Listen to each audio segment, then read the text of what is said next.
Aquarius.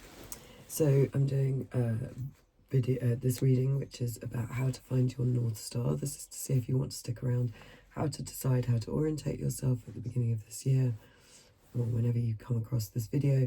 But I'm in an Etruscan tomb, so I've sort of asked the ancestors for their advice. So if you have anyone in spirit, well, everybody has ancestors, so think about those people that came before you and how they might be giving you a little bit of guidance. So I asked, how does Aquarius feel? And this is all placements of Aquarius. How do they feel about this idea of getting themselves sorted and orientated to where they ought to go? Or not even how you feel, but where you're at in this idea of moving forward. And we got the Page of Wands and the Six of Wands. I think you're looking excitedly towards some recognition. I think you feel, or your being wants to take you towards recognition for your passions, for your abilities. So that's where you're starting off, which is lovely. Your root skills that you have to support you are the wonderful Empress. So this is the combination of all the queens. I'm going to go a little bit slower and just have a look at what jumps out at her, for me, for you today. This pattern behind her cushion. Is it like code? I'm trying to get it to focus. It's a very curious sort of pattern with circles. It could sort of be crop circles. It's not. It's either little stick men or circles with noughts and crosses. What's that saying? It's interesting. So some sort of geometric pattern. However, this as something to support you has all of her abundance. She works with nature. She works with seasons. She's naturally able to generate. Look at how she has a wreath. It's funny, it's not focusing very well today. She has a wreath as well as the stars above her. So nature and the heavens are guiding her, and those are her kind of where she gets her status from. You know, very, very good at nurturing projects into being, very, very good at looking after everybody, but also there's a sense of ease because she's working with nature, with the seasons, which I love. So those are your root, that's your root skill. What to let go of is the King of Wands. So when we see you, knowing that there's some acknowledgement and that page energy of excitement, there's a lot of wands in you, but this energy might not be so interesting or good for you at the moment. Not so interesting. It might get you stuck slightly in what you've done before. It might be too self-serving. There might be the way that he's looking away from us. What else can I see? I mean, he's a wonderful character and he's definitely in charge, but he's got his jaw set somewhat today. His hands look a bit gnarly. He's kind of got his way of doing it. It's like my way or the highway is the feeling I'm getting from him. So all that passion, all of that wand energy might need to be tempered somewhat so that it doesn't become unbalanced. How to set your North Compass is with the Queen of Swords. So this is the, forgive my language, of the pack, bitch the pack. She can be very tough. She tells you what you need to know. She's very she's very intelligent. It's interesting how her and the King of Wands are looking in different directions. So he's continuing to look off to his passionate projects, but she's swiveled around and is looking at some more practical, realistic, logical steps that you might need to take. She's also the queen of, I mean, I would say the most intelligent of the pack, of all the characters. So maybe, and is a writer, so maybe you're doing some writing. Maybe writing down some plans would be helpful. But certainly hearing her advice and not minding if it's a bit blunt, because she is a bit blunt, to be fair. She manages to get rid of all sort of those clouds. She raises herself right above them. And that little red bracelet that she's got around her wrist is really harking back to in the Eight of Swords, where there's a character who's completely bound up and tethered like this and around her eyes.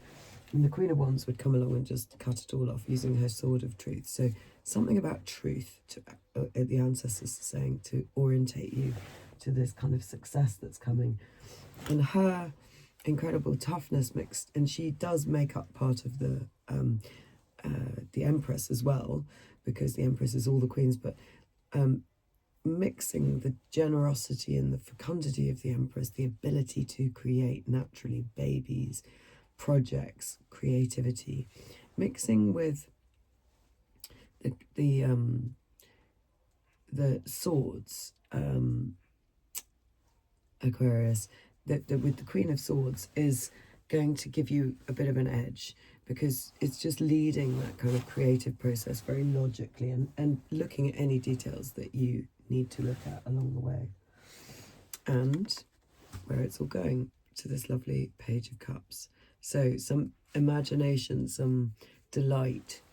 We're bringing in the concept of, the Empress is very full of cups, I would say, but we're bringing in this concept of the cups. It's more, much more about messages of love somehow, and it's softer than that King of Wands who we're moving away from. Let's build out some extra cards. So I'm just going to pick so that these don't go all over the wet floor. Oh, I've got two. What have we got here? And carefully, we've got the Hierophant and the Prince of Pentacles. There's a sense, it's a female Hierophant, I like that.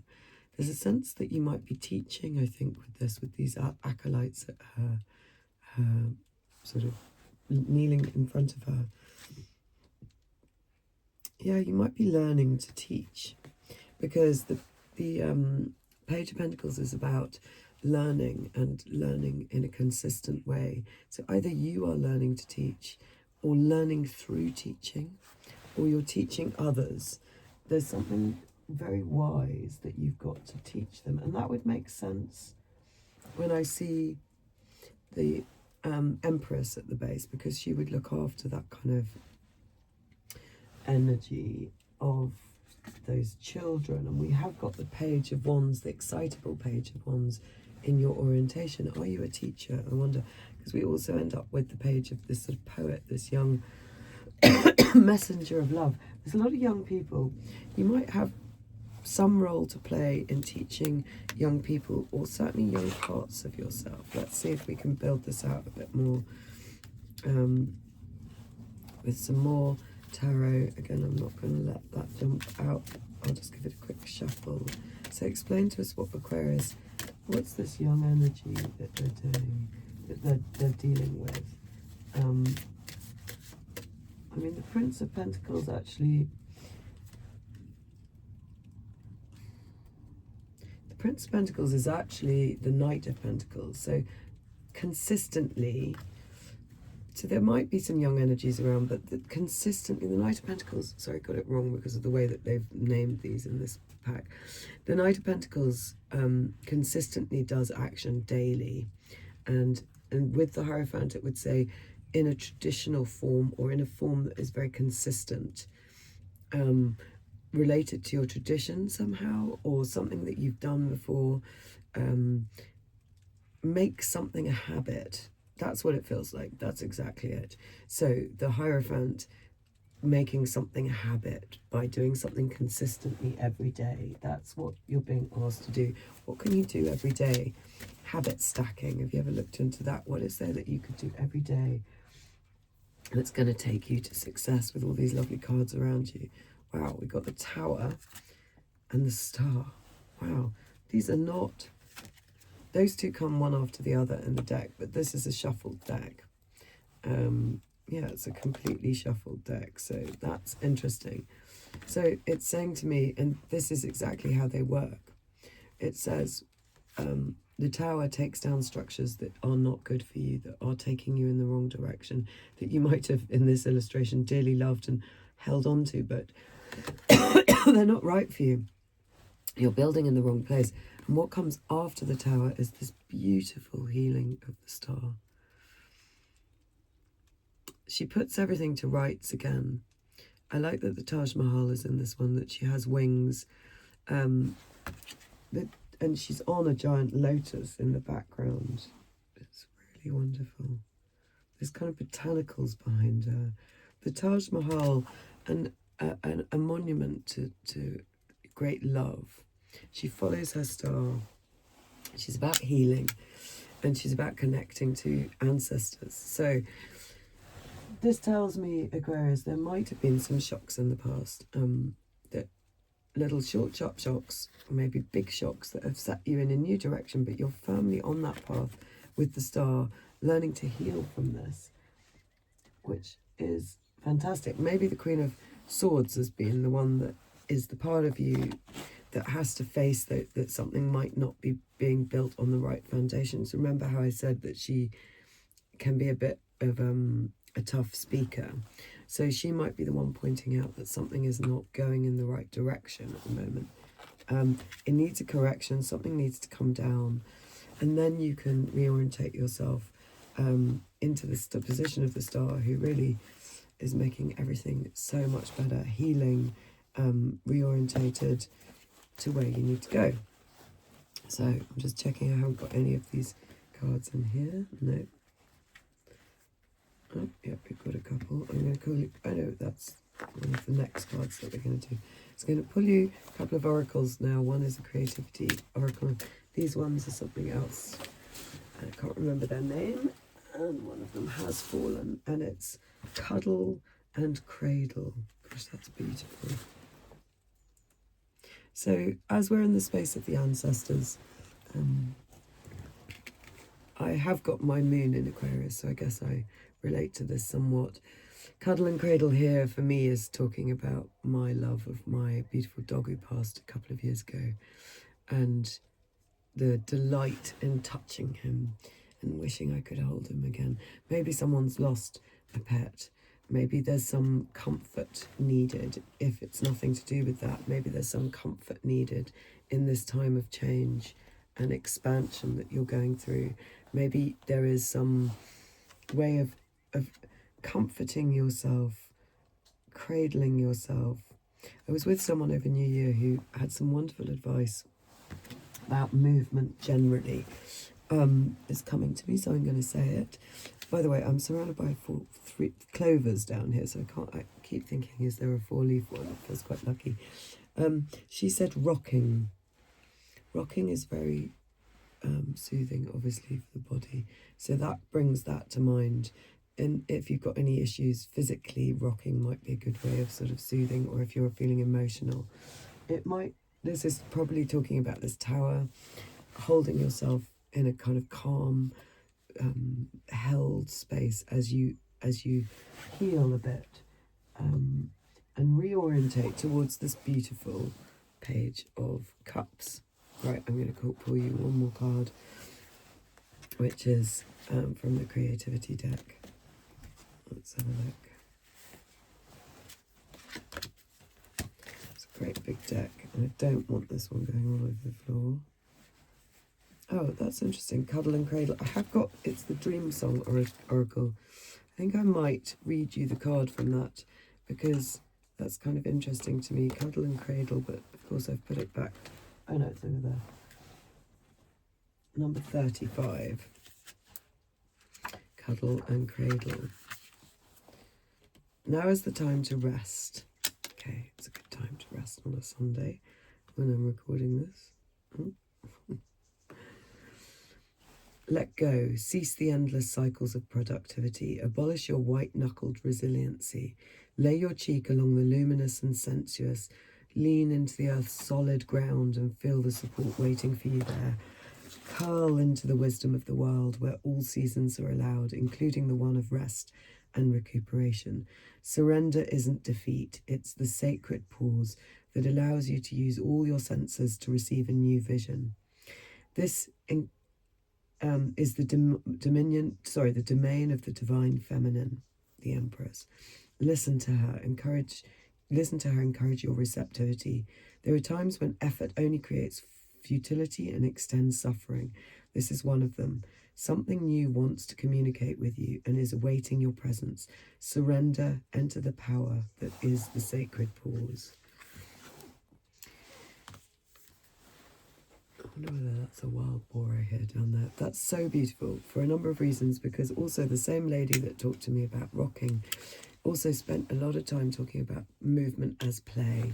And one of the things that she also spoke about was allowing, when you lie, allowing yourself to be held, gravity to hold you down. That sort of surrender is so important. So lying in bed, really surrendering, not letting everything hold you forward, surrendering that pause, like the Temperance card, the pause in the piece of music, which is going to allow for the receptive voice of your inner knowing of the Empress. And it really makes sense now why we've been asked to retire the King of Wands for a while, because he's a kind of go-getty type character. All of his energy, like all of the court cards, like that little page of wands that you've got, is about moving forward, is about sort of striving and movement towards something, and rest might not come so easily to him. So your ancestors are sort of saying, where things have been built in the wrong way, in order to get to the success and the excitement again, tune into your divine feminine, tune into, through the rest, to the receptivity of these amazing ideas. Retire your action just for a moment. Remember, we're healing from a little short, sharp shock. So in that pause of the star, get in touch with the Empress's energy and tell yourself some truths with the Queen of Swords. Be unafraid to tell the truth. And then what have we got here? Growth. This beautiful peacock. Feel open, willing and proud of your desire to explore new opportunities for self-development. So maybe your maybe this reading about how to set your North Compass is really about interior growth. And maybe what you're learning to do, and the ancestors are wanting to help you, is to connect to something softer. And this, yeah, I'm now seeing this pattern. Something of that pattern behind the peacock, and the pattern that I focused on initially behind the Empress, they're resonating for me. So I think that this is what it's saying, is the Empress, your natural ability is going to help heal you, take you towards opportunities for self-development, help you, make you feel open to those things. And that then means tell yourself some truths. Don't dash off all the time. Get into this receptive space. Rebuild from a more healthy position, from where you need to be. Because you have a lot of allies here and a success card in the middle. In the meantime, just be a bit gentle with yourself. Go softly. Remember gravity. Remember how we're supported. I wish I could sort of let everything go for a moment and wait for the inspiration. I hope that's helpful. See you again.